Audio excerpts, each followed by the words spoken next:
And welcome to Americans Learn. My name is Lauren, and today I'm back with some Fat Electrician Fat Files. We're back on our grocery store grind. He keeps posting videos about grocery stores, and for whatever reason, I'm here for it. This one's about Costco, which I have never been into because I do not have a Costco membership or a car, so I've never been able to get to a Costco. And that's all. But I know that you can get really cool stuff there, and a lot of it. Yay! That's all I got for the Costco. But it's apparently the most gangster grocery store on earth, so I'm looking forward to finding out how that is.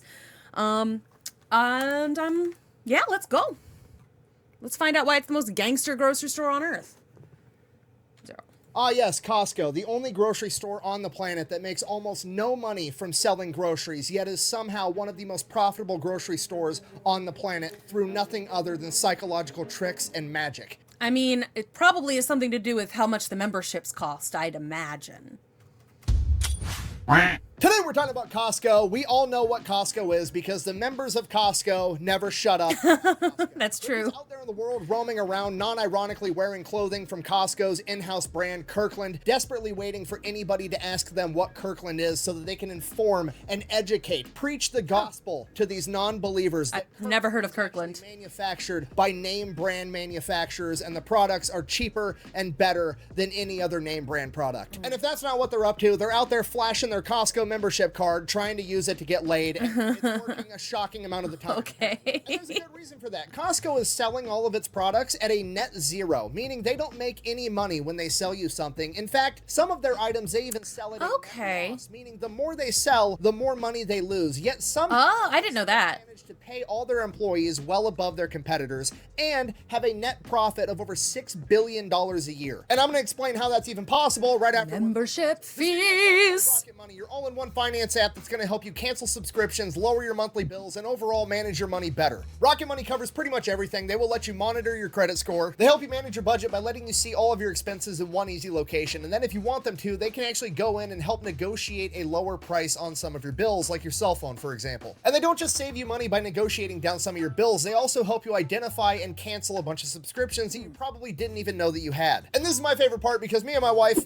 mostly my wife, has a horrible habit of signing up for free trials on apps and then forgetting to cancel them. But luckily, Rocket Money's here to let me know that I've been spending $7.99 a month every month for the past 3 years on some photo editing app that my wife used one time for an Instagram post.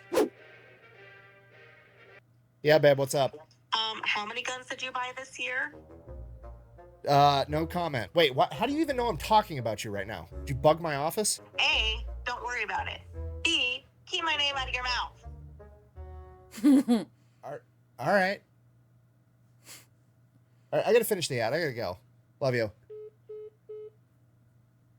That could have went better. Anyways, if you want to take control of your Could have gone worse. today, go check out Rocket Money. I will have a link in the description down below. Let's get back to the video.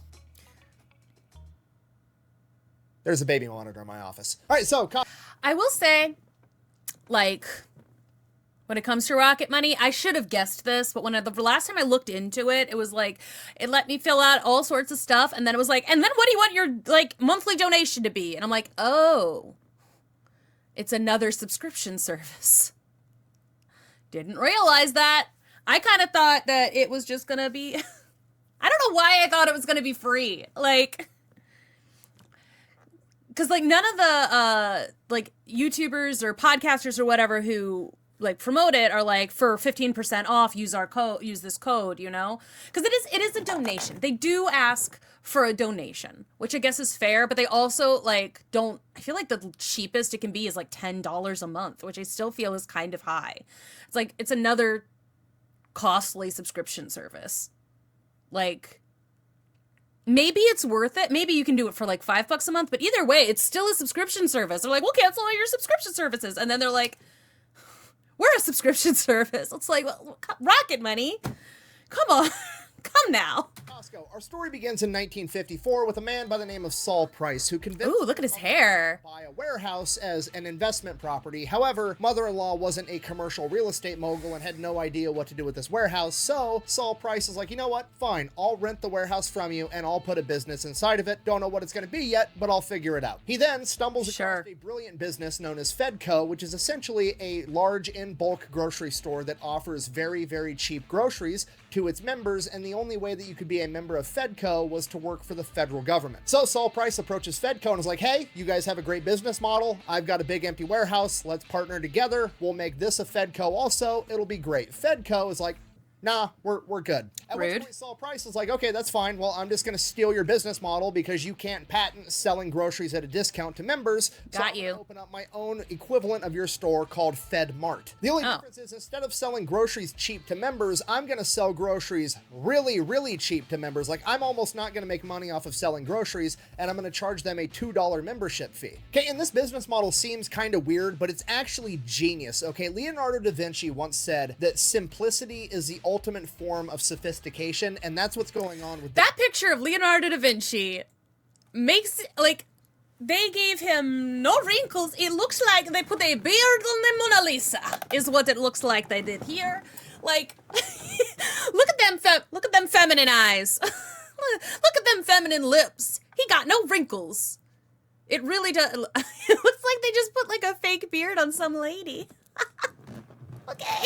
Ultimate form of sophistication, and that's what's going on with this business model. If you don't know, grocery stores are probably one of, if not the most competitive retail environments on the planet. The profit margins on food in grocery stores is so razor thin, it's crazy. And what FedMart has done with this business model is essentially said, I'm not going to compete in this highly competitive environment. I'm going to sell my groceries at net zero. I'm not going to make money. I'm just going to break even on everything I sell, and I'm going to make all my money off of charging a monthly subscription fee of $2 to let everybody shop at my grocery store where my stuff is the cheapest because I'm not making any money off of it. I have no profit margin there. So if the customers shop here enough, they're going to save enough money to offset their membership fee, saving money overall. I'm going to make money, and it's a win-win for everybody. In its first year of business, FedMart does 4 times its projected amount of profit. Shit, good for FedMart. A bunch of more stores within a couple of more years, all across the United States. Within 5 years, by 1959, FedMart goes public and continues to be outrageously successful. Fast forward to 1975, a German conglomerate company buys up the majority of the stocks in the stock market, and they assume control of FedMart. Now, these German investors assume control of the company, and naturally, they're like, wow, what a brilliant business strategy. It's so simple, it's physically painful.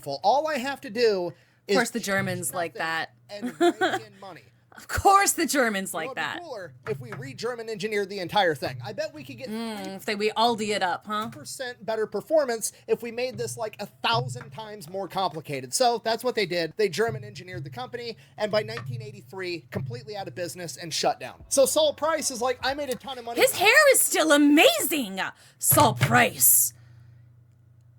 He did a good job with that hair. I'm public with my business. They ruined it. It's closed down. There's no other company like mine. I'm going to start the exact same company all over again. So he buys an empty aircraft hangar and starts Price Mart with the same exact business. Price Club with the... Shit. Here we go again. Now, around the same exact time, Saul Price's old protege from FedMart, a guy by the name of Jim Senegal, ended up opening up his own business with his business partner, a lawyer by the name of Jeff Brotman. And that business was Costco, that also had the exact same business model. So Costco, Fantasy Costco, where all your dreams come end true. up merging together, and they form Price Costco, and then it just becomes Costco, and this is what we have today. And modern day Costco really hasn't changed their business model. They still run a net zero on almost all of their products, and they make 92% of all of their money off of membership fees. That's what I thought. Costco wants to make more money. They have to deal for you. the members they have, and B, get more members. So how do you do that? You be competitive. You have the best prices, which check, Costco already does because they run everything at a net zero. They're not making money. You can't get better prices than what Costco already has. So what else can they do to improve their business? They have to make shopping there fun, and that's exactly what they do. Oh, do they? Like I said, I've never been there. Comes into play, all right? Because the second you walk up to a Costco, you have to pull out your membership card, and on the back side of those Costco membership cards, it's literally a photo ID. Like, you're not getting into this exclusive club unless you are a member. I mean, like Sam's Club. I've been to Sam's Club, which I think is similar, right? But like the photo IDs that were on the Sam's Club membership cards were total shit. Like, they could be literally anybody on there. It was like blurry, pixelated blobs. Never cross the rope. No, but my friends are on the inside. Lose them. Hey, watch it, I'm a bleeder. Okay, so right out of the gate, you already feel exclusive. You feel like a boss walking up to the bouncer at a nightclub and he just opens up the velvet ropes for you and waves you in because you're a member. And the psychological warfare just keeps going from there, right? Because the first aisle that you walk into, by design, is the expensive electronics aisle. Ah, You of course. sitting there, you're looking at like, "Ah, shit, do I need a $4,000 TV? I probably shouldn't. Okay, I'm not going to get the TV. And then you go about your shopping and you think you did a good job, right? They did that shit on purpose because now You're thinking about it? yourself, oh wow, I just saved $4,000 because I didn't buy a TV the size of my garage door. So now you're like 10 times more likely to impulse buy something else for yourself because you feel like you just saved $4,000. That $80 purchase that you're going to splurge on doesn't feel like a big deal. And Okay. that's what makes the shopping fun. Within 3 Sneaky. minutes of stepping foot inside of Costco, they've already made you feel like an exclusive member of their club, and they have convinced you that this is no longer a shopping trip. This is a trip where you get to treat yourself. 3 words for you. Treat yourself. And now they're about to turn the entire shopping trip into an adventure because Costco uses what they call the treasure hunt strategy, which basically means Costco is constantly moving around all of their items to different locations. So no matter how many times you go to Costco, you never know where you're going. Okay, you're on a constant hunt for the That milk, the bread, sucks. and then you're running across to like LED high-speed internet toasters for $80, and you're like, holy shit, I need that. And It's like the opposite of what Aldi does then. Like, because Aldi is that, you know, everything's always in the same spot in every store, right? And you go this way, you go this way, you go this way, you go this way, done. Like, I like the face he's making too. while that's going on, you've got an army of old women constantly trying to give you samples of food. This is not pudding. And while that's going on, there's no lull in the action. There's never a delay in the adventure that you're having because Costco doesn't have very many items, okay? Costco, on average, has about 3,700 different items available in one of their stores compared to like Walmart that has over 50,000. Okay, this means there's no choices to be made, right? A normal grocery store has an entire aisle of 7 Again, similar to types Aldi's. of salad dressing. You know what Costco has? A fucking pyramid of ranch. It looks like you're getting the ranch, huh? Keep the adventure moving.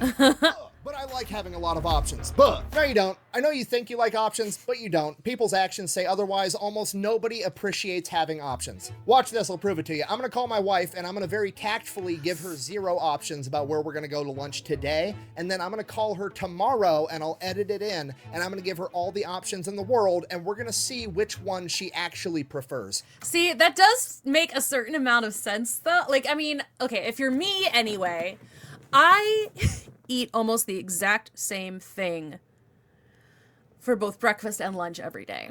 If I eat lunch, sometimes I don't eat lunch and lunch becomes dinner and then I eat the dinner, like, you know, then I eat the same thing. Like, almost every single day, just the exact same thing.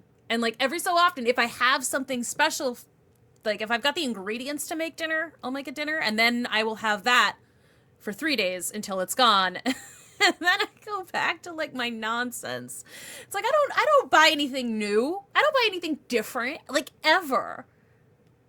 Because I'm like, what if I don't like it? And then I've wasted money on something I don't like. And I accidentally bought something different recently, and I'm mad about it. So like, it's not what I wanted. It's not what I wanted. I wanted a veggie cream cheese, right? Because sometimes the best breakfast is a bagel with veggie cream cheese, lox, cucumbers, avocado, and tomato slices. It's super good and it's pretty easy, not super cheap. But I accidentally, instead of getting the veggie cream cheese, I got like a jalapeno honey cream cheese. And let me tell you, the disappointment and confusion when I bit into that sandwich was visceral. And now I just have this whole tub of jalapeno honey cream cheese that I'm like, when can I use this? Hello. Hey, guess where I'm taking you for lunch? Where? Mexican restaurant. Ooh, okay. I'll be ready in 15 minutes. All right, love you. Love you, bye. See you in 24 hours. I like the clock. Hello. Hey, I'm hungry. Where do you want to go for lunch? I don't know. You want Chinese? No. Mexican? No. Burgers? No. Italian. Yeah, no. All right. You figure out where you want to go and then let me know, okay? Okay, fine. All right, love you.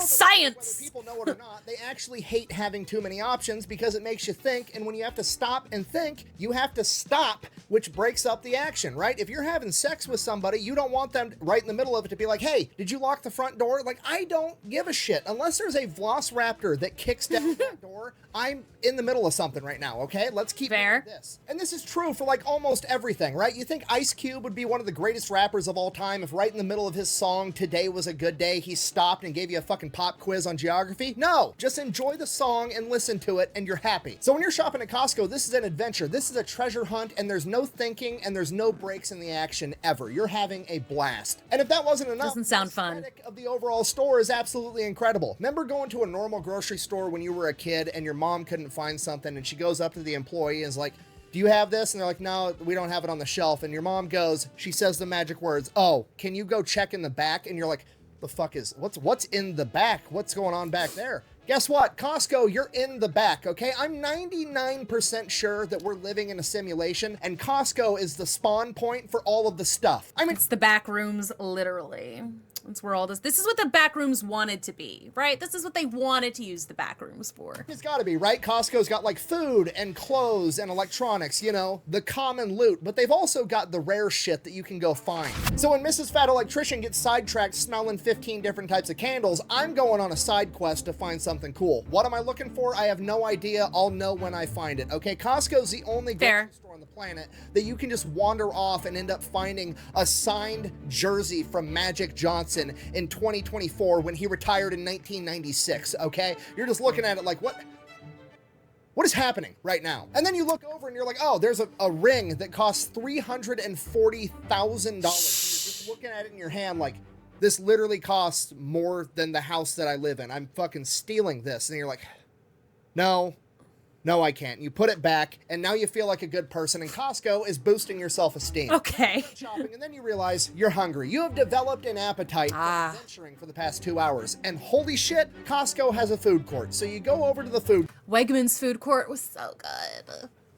That might just be like me reminiscing from when I was 13 and we would go to the Wegmans food court before we went to a movie, but it was so good.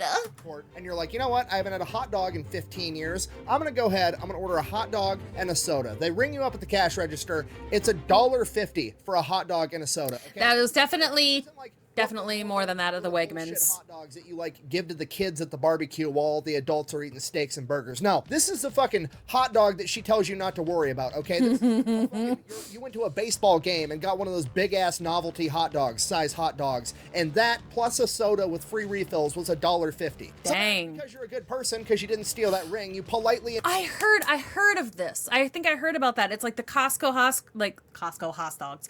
The Costco hot dogs. Like, he never wants to raise the price on them because, like, he doesn't have to. Like, I remember reading about that. Like, the Costco hot dogs were $1.50 when they started, and they stayed $1.50.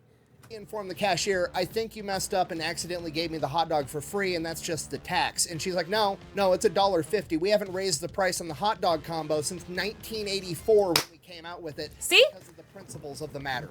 See, that's what every huffing time, like, I was like, oh wait, no, I think I know this, and I have to go off on a tangent about it. They answer it in the next like 40 seconds every single time. 1984 was 40 years ago, okay? We've had more inflation than that house from the movie Up since then, and they've refused to raise the price, okay? Dollar Tree is now $1.25 tree, and this hot dog is still $1.50. So then you go home full and happy, but still fascinated by this $1.50 hot dog. So you decide to look into it. How is it possible? Was that actually meat inside that hot dog? What is going on here? And then you Google it and you hear the famous Costco hot dog story, okay? Apparently, the higher-ups at Costco came to the owner, Jeff Sinegal, at this point in time, Saul Price's protege, and they're like, we gotta sell this hot dog for more than $1.50. At which point, Jeff said, and I quote, if you raise the effing hot dog, I will Again. Otherwise, I'm gonna have to head down there, and I will rain down on a godly fucking firestorm upon you. I am talking scorched earth, motherfucker! I will massacre you! I will fuck you up! Okay, Tropic Thunder again. The most gangster way possible, right? They didn't Oh, that's sacrifice amazing. the quality of the hot dogs and have just horrible hot dogs. So they're like, you know what? The only thing we can do is to build our own hot dog manufacturing facility, and one of them's not going to be enough. We're going to build two of them, one in LA and one in Chicago, and then we can control the price of hot dogs. And this figure it out attitude doesn't just stop at the hot dogs. When Costco wants something, Okay, man, the thing is, too, it's like, I know there's a Costco that's, like, around, but I also know there's no way I can get to it without a car. So I can't get to, I've had so many friends who are like, oh, we were at Costco. I'm like, I can't go to Costco. It's like, dude, you can find this at Costco. I'm like, I can't go to Costco. I've never stepped foot inside one of this mythical domain. I can't get there. And if I could get there, I can't go in because I don't have a membership. And I'm not related to anybody who has a membership. It is forever banned. It's barred for me. I can't get into the Costco. It's a travesty. From which, after this video, I may never recover. It's okay, I'm fine. Not upset or crying at all. done, they get it done. Okay, here's another example. They wanted to build a new Costco in LA. And here's the problem with that. Getting anything done in the state of California, especially a major city like LA, is an absolute nightmare. Fair. California is not rated very well as far as being business friendly goes, and it just takes Also, forever to get fair. anything done, right? You want to put up a new building, you got to have environmental impact studies, all this other bullshit, you got to pay a bunch in fees. It's just a complete nightmare, and it's going to take 20 years for them to put up a 300,000 square foot warehouse. But they had a new rule that due to the housing crisis, they would expedite immediately any projects that had affordable housing. So Costco is in the process of building a Costco in the middle of LA that has fucking apartments on top of it, just so they can start slinging $1.50 hot dogs. In conclusion, Costco is the most gangster grocery store on the planet. Their slogans are do the right thing and more is more, and that about covers it. I wonder if, like, if you live in one of those Costco apartments, you get like a free membership with it. Like, if you, because you're living there, like, I wonder if like the Costco membership is incorporated into your rent. Thank you for watching. Best way to support the channel is go buy some merch over at thefatelectrician.com. And from now until August 30th, every single item purchased out of my merch store, whether it's a sticker or a hoodie or a shirt or a beer koozie, is going to get you one entry to win a custom Steelhead Outdoors Fat Electrician gun cabinet. And second place is going to get a custom Steelhead Outdoors Fat Electrician pistol box. And third place is going to get a big care package from Wiley X, my favorite glasses company. So yeah, go buy some merch. Thank you for watching. Quack, bang, out. Okay. Is he gonna say anything else? Sometimes he says other things. All right, doesn't look like he's saying anything else this time. Sometimes he says other stuff. All right, the best way to support this channel is to subscribe. And also to hit the like button and comment. All of those things help a lot. I do have membership opportunities available here as well. If you do that, you can get certain videos early. You can get exclusives on some videos.